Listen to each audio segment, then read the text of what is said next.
93 FM.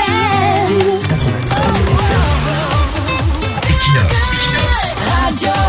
Bonjour, notre dernière réflexion sur le type de réconciliation nationale qu'il faut au Cameroun si le pays veut vraiment chasser définitivement les rancœurs et les démons de la division. Nous avons déjà brossé la réconciliation des classes sociales entre le peuple et les dirigeants, les en haut d'en haut, voleurs, pilleurs, brimeurs et les en bas d'en bas, spoliés, marginalisés et brimés. La restitution des terres ou des terrains mal acquis avec des faux titres fonciers. Après avoir parlé ces derniers jours de cette première réconciliation, il ne nous reste que la réconciliation politique et sociologique.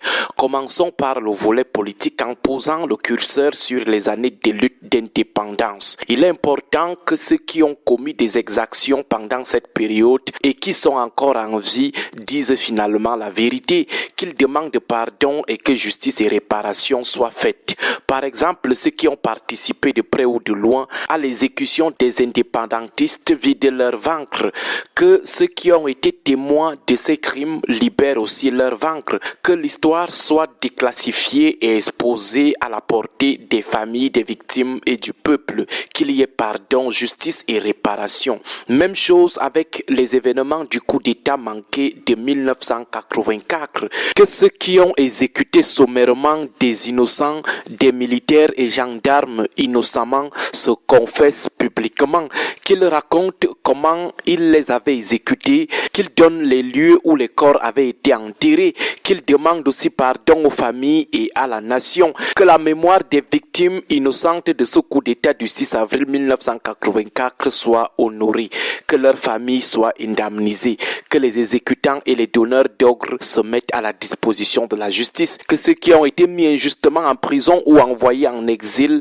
bénéficient d'une réparation, que le président Amadou Ahidjo, mort en exil après ces événements, ait droit aux obsèques officielles et que ses restes soient rapatriés ainsi que ceux des autres membres de son entourage. Toujours dans la réconciliation politique, que ceux qui ont exécuté sommairement les contestataires des années de Braise, des années des villes mortes ou des années 90 disent aussi la vérité, qu'ils reconnaissent leurs crimes, leurs exactions, leur emprisonnement arbitraire des opposants, qu'ils demandent aussi pardon, se mettent à la disposition de la justice et prennent l'engagement de dédommager les victimes avec l'appui de la nation, que les bourreaux des hommes politiquement arrêtés dans les différentes phases de l'opération dite épervier, que les bourreaux des opposants bastonnés, exécutés, jetés en prison, avouent leur faute, demandent pardon et se mettent aussi à la disposition de la justice, que ceux qui ont tué Benoît Bala, Angèle Venveng, Samuel Ouazizi, Martinez Zoko et les autres sacrifiés des crimes d'État se confessent aussi publiquement, ainsi que les donneurs d'ordre. Enfin, que ceux qui reconnaissent avoir joué un rôle très déterminant dans les tueries en milliers dans le cadre de la crise anglophone, côté amazonien, côté gouvernement, que ceux qui ont tué et torturé les innocents dans le cadre de la lutte contre Boko Haram, que tout cela révèle et avoue leurs crimes, qu'ils demandent aussi pardon, qu'ils réparent avec dédommagement, qu'ils se mettent à la disposition de la justice et prennent l'engagement de ne plus recommencer un jour. Pour consolider cette réconciliation politique, un gouvernement d'union nationale doit être mis sur pied pour procéder à une refonte totale du fonctionnement de l'État du Cameroun.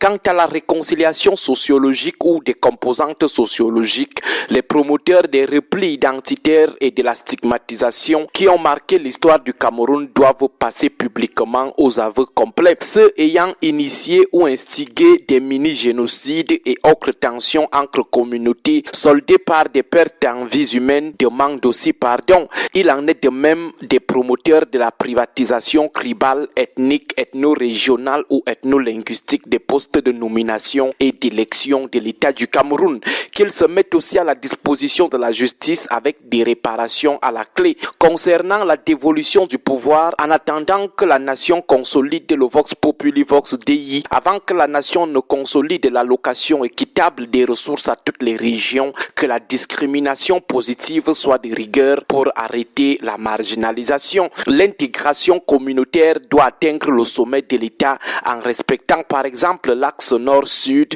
ou l'axe anglophone-francophone. Qu'une conférence comme celle de Fumban soit organisée afin de repenser la relation entre les anciens Cameroun anglophones et francophones, que les lois d'intégration soient plus rigoureuses ainsi que les lois anti-discrimination ou anti-favoritisme. Ce n'est qu'à partir de tout cela qu'on aura un minimum de réconciliation dans ce pays. De toutes les façons, voilà depuis 3 jours notre façon de voir la meilleure réconciliation nationale au Cameroun après le départ des mal intentionnés. Bonne journée à vous tous. Bonne journée. 93 FM.